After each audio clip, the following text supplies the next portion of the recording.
आपण थेट अयोध्येत जातोय। आमचे प्रतिनिधी कुणाल भोईटे तिथे आहेत। कुणाल, आपण बघू शकतो अयोध्येमध्ये प्राणप्रतिष्ठा सोहळा अगदी काही क्षणांवर येऊन ठेपलेला आहे। त्यापूर्वी तिथे मोठ्या प्रमाणात वातावरण निर्मिती झालेली आहे। अनेक कलाकार, नुकताच कलाकारांनी गायन केलं आणि त्या गायनामुळे एक सुंदर अशी भावना तिथे निर्माण झालेली आहे। काय सांगाल, कसं वाटतंय तिथे?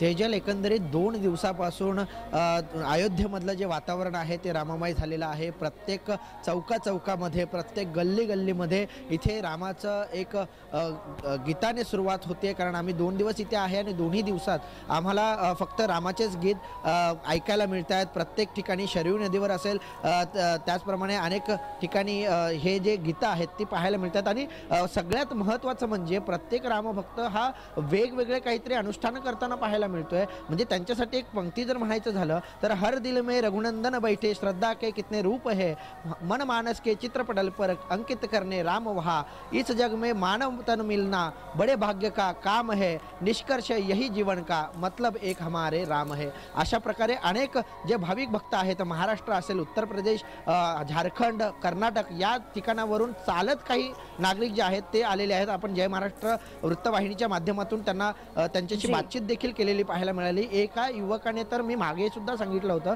एका युवकाने कुवेतवरून नोकरी सोडून, म्हणजे त्याला नोकरीमध्ये सुट्टी मिळत नव्हती अयोध्येला येण्यासाठी, त्यामुळे त्याने कुवेतची नोकरी सोडली आणि या ठिकाणी आला। अशा प्रकारच्या अनेक भक्तांमुळे ही जी वातावरण निर्मिती आहे किंवा एक सकारात्मक ऊर्जा जी आहे या अयोध्येमध्ये पसरलेली पाहायला मिळते।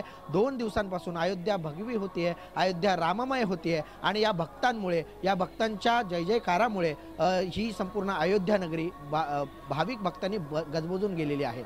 जी, आपण बघू शकतो की राम हे फक्त ईश्वर नाही राहिलेले आहेत। आता राम हे फक्त राम मंदिर नाहीये, तर राम म्हणजे या असंख्य करोडो लोकांची भावना आहे, त्यांची अस्मिता आहे आणि त्याचमुळे इतक्या तीव्रपणे ती जाणवतीये। त्यामुळे हे अनुष्ठान आपण जे म्हणताय अनेक भाविक करतायत। काही वेळेस असं सुद्धा ऐकायला आलेलं आहे की ज्यावेळेस प्रभू रामांची, रामलल्लांची मूर्ती ही त्या छोट्याशा पंडालमध्ये होती, त्या छोट्याशा चौथऱ्यामध्ये होती, राम भक्तांना ते बघवत नव्हतं। अनेक रामभक्त तिथे जायचे आणि तिथं प्रभू रामांना असं म्हणायचे की मी पुन्हा येणार नाही, जोपर्यंत तुमची प्रतिष्ठापना भव्य अशा मंदिरामध्ये होत नाही तोपर्यंत मी इथे पाय ठेवणार नाही। आणि त्याचपैकी एक म्हणजे पंतप्रधान नरेंद्र मोदी, त्यांनी त्यावेळेस तो संकल्प केला होता आणि त्यानंतर ज्यावेळेस भूमिपूजन झालं या सोहळ्याचं, तेव्हाच त्यांनी अयोध्येमध्ये पाय ठेवला। तर कशी आहे ही संपूर्ण अनुभूती, काय सांगाल? तेजल, एकंदरीत 2 दिवसामध्ये काही कारसेवक देखील आम्हाला भेटले होते, ज्या कारसेवकांनी बाबरीचा ढाचा पाडण्यामध्ये स्वतःहून सहभाग घेतला होता। असेच कारसेवक देखील भेटले, त्यांची देखील आम्ही चर्चा केली। त्यावेळेस त्यांच्या डोळ्यातून अक्षरशः अश्रू निघाले होते। कारण 500 वर्षांचा हा संपूर्ण लढा आहे। 500 वर्षांपासून हिंदू लढतोय आमचा राम मंदिरामध्ये येण्यासाठी आणि 500 वर्षांचा लढा हा काही वर्षांपूर्वी 1990 मध्ये ज्यावेळेस या लढ्याला खऱ्या अर्थाने सुरुवात झाली, काही कारसेवकांनी गोळ्या अंगावरती झेलल्या, काही कारसेवकांनी लाठ्या काठ्या झेलल्या आणि त्यावेळेसच्या जे काही कार्य त्यांनी केलं, त्यावेळेस जे काही भोगलं, त्या सर्वाचं फळ आता आपल्याला मिळतं आहे 500 वर्षांनंतर या अयोध्या नगरीमध्ये। रामाचं जे राम आता अयोध्येमध्ये विराजमान होणार आहेत आणि या सगळ्याचा जो आनंद आहे, या सगळ्याचं जे काही तेज आहे ते भाविकांच्या चेहऱ्यावरून उफाळून वाहताना पाहायला मिळतं आहे। इतकी थंडी, कडाक्याची थंडी असताना देखील फुटपाथवर झोपून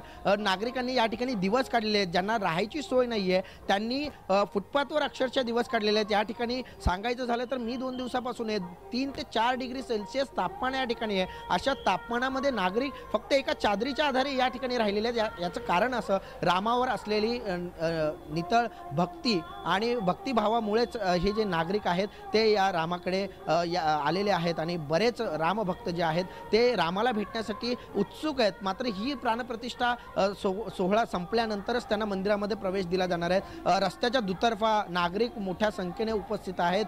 काही नागरिक तर फक्त राम मंदिराच्या मुख्य प्रवेशद्वारालाच नमन करून भाग्य समजत आहेत की आम्हाला हे भाग्य मिळालं की आम्ही या मुख्य प्रवेशद्वाराचे तरी दर्शन करू शकलो। मात्र ज्यावेळेस संपूर्ण सर्वच प्राणप्रतिष्ठापना पूर्ण झाल्यानंतर फक्त देशभरातून नाही तर जगभरातून सर्वच रामभक्त जे आहेत ते अयोध्येमध्ये यायला सुरुवात होणार आहे आणि या अयोध्येमध्ये मोठ्या संख्येने म्हणजे आज पाहायचं झालं तर 2.5 ते 3 लाख लोक जे आहेत रामभक्त जे आहेत ते अयोध्येमध्ये दाखल झालेले आहेत. येत्या काळामध्ये हा आकडा वाढण्याची शक्यता आहे. त्यामुळे पर्यटन व्यवसायाला या ठिकाणी चालना मिळणार आहे. पर्यटन व्यवसायाला चालना मिळाल्यानंतर नक्कीच इथल्या बेरोजगारांना रोजगार निर्मिती होऊ शकते आणि हा एक मोठा ऐतिहासिक शहर होण्याची शक्यता आहे. कारण ही 22 तारीख देखील आज ऐतिहासिक आहे. जे जे या अयोध्ये नगरीमध्ये या पावनभूमीमध्ये आलेले आहेत त्यांच्यासाठी हा भाग्याचा आणि गौरवशाली असा वेळ क्षण म्हणावा लागेल. जी, पंतप्रधान नरेंद्र मोदी यांनी भारताला विश्वगुरू बनवण्याचा संकल्प घेतलेला आहे आणि त्याची सुरुवात आपण बघतोय अयोध्येपासून झालेली आहे. अयोध्येमध्ये आपण जर बघितलं की दक्षिणेकडून सर्वात जास्त कर हा गोळा केला जातो आणि दक्षिणेकडेच सर्वाधिक मंदिरं आहेत. दरवेळी जेव्हा राम मंदिर उभं राहत होतं त्यावेळेस अनेकांनी अशी टीका सुद्धा केली की हे राम मंदिर उभं करण्याऐवजी तुम्ही काही रुग्णालय उभी करा, तुम्ही गरिबांना शिक्षा द्या. पण या सर्व राम मंदिराच्या मागे भावना ही तर गोष्ट आहे, पण यामुळे अर्थव्यवस्थेला मिळणारी चालना ही सुद्धा अत्यंत मोठी गोष्ट आहे.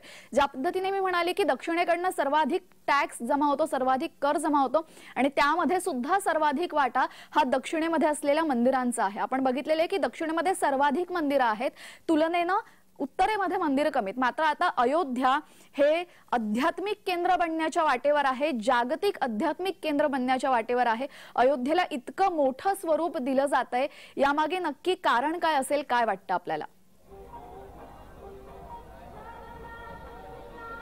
तेजल, काही वर्षांपूर्वी म्हणजे आत्ताच हल्लीमध्ये G20चे अध्यक्षपद आपल्या भारताकडे आलं आणि अध्यक्षपद आल्यानंतर सर्वात पहिली घोषणा काय दिली असेल तर वसुधैव कुटुंबकम, म्हणजे हे विश्वची माझं घर या उक्तीप्रमाणेच पंतप्रधान नरेंद्र मोदी यांनी या संपूर्ण जे काही चालना आहे म्हणजे देशाला एक संबोधित केलं होतं. आणि यानंतर आपण जर पाहिलं तर दक्षिणेमधून तर कर गोळा होतोच, मात्र उत्तर प्रदेशमध्ये आत्ता आम्ही ज्यावेळेस पाहतोय की छोट्या छोट्या गल्ल्यांमध्ये आता रेस्ट हाऊस होत आहेत, गेस्ट हाऊस होत आहेत. म्हणजेच काय तर या राम मंदिराला तर भक्तजन येऊन आशीर्वाद घेण्यासाठी येणारच आहेत. मात्र या राम मंदिरामध्ये येणारे भक्तजन या उत्तर प्रदेशच्या जी काही अर्थव्यवस्था आहे याचा पाया जो आहे तो भक्कम करण्याचं काम करणार आहेत. याच्यामुळे उत्तर प्रदेशमध्ये जे काही बेरोजगार तरुण आहेत त्यांना रोजगार मिळणार आहे. आपण बघितलेलं की उत्तरेकडनं दुसऱ्या राज्यांमध्ये अनेक तरुण व्यवसायासाठी किंवा छोट्या मोठ्या कामधंद्यासाठी जात होते, मात्र आता तिथेच एक हब तयार होणार आहे